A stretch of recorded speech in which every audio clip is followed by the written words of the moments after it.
ស្រណោះណាស់ពេលភ្លៀងរលឹមក៏ឆ្លើយក្រឹមក្រឹមស្រែកដាំក្តាប់ខ្យ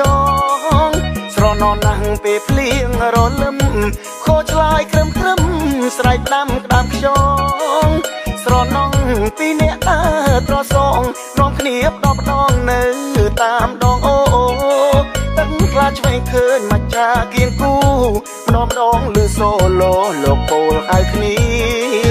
ចោលត្រជាក់បក់មកម្ដងម្ដងត្រជាក់ឆ្អឹងភ្នងឲ្យបងរងាចោលត្រជាក់បក់មកម្ដងម្ដងត្រជាក់ឆ្អឹងភ្នងឲ្យបងរងាស្រណោះណាស់នៅពេលជួបគ្នាស្រណោះការគ្រានៅតមអ្នកថាមិនហ៊ានប្រាប់ម៉ែខ្លាចគាត់ថា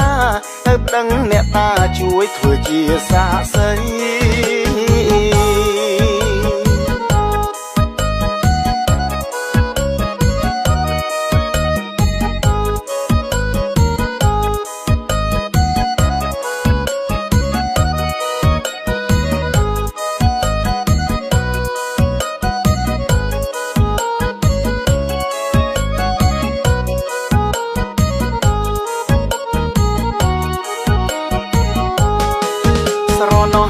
ពេលភ្លៀងរលឹម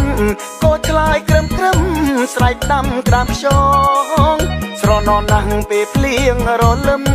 ក៏ឆ្លើយក្រឹមក្រឹមស្រែកដាំក្តាប់ខ្យងស្រណោះពីអ្នកត្រសងនាំគ្នាផ្ដដងនៅតាមដងអូទឹកខ្លាឆ្វេងឃើញមកចាគៀងគូម្ដងម្ដងលឺសូឡូលោកពោលហៅគ្នា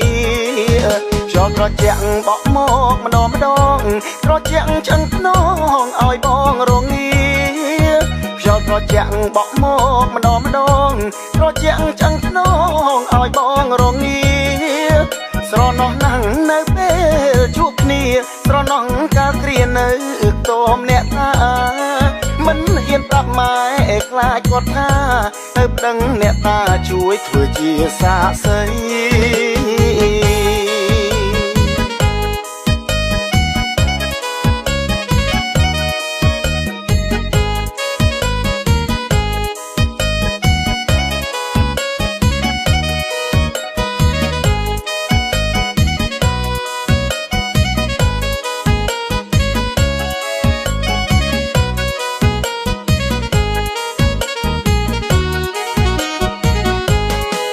ស្រណោះណាស់ពេលភ្លៀងរលឹមក៏ឆ្លើយក្រឹមក្រឹមស្រែកដាំក្តាប់ខ្យងស្រណោះណាស់ពេលភ្លៀងរលឹមក៏ឆ្លើយក្រឹមក្រឹមស្រែកដាំក្តាប់ខ្យងស្រណោះពីអ្នកត្រសងនាំគ្នាផ្ដដងនៅតាមដងអូ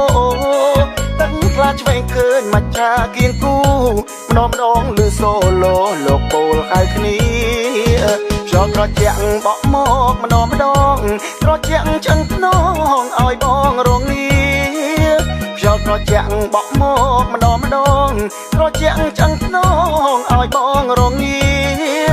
ស្រណោះណាស់នៅពេលជួបគ្នាស្រណោះការគ្រានៅតមអ្នកថា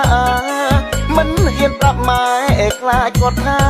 ទៅប្តឹងអ្នកតាជួយធ្វើជាសាក្សី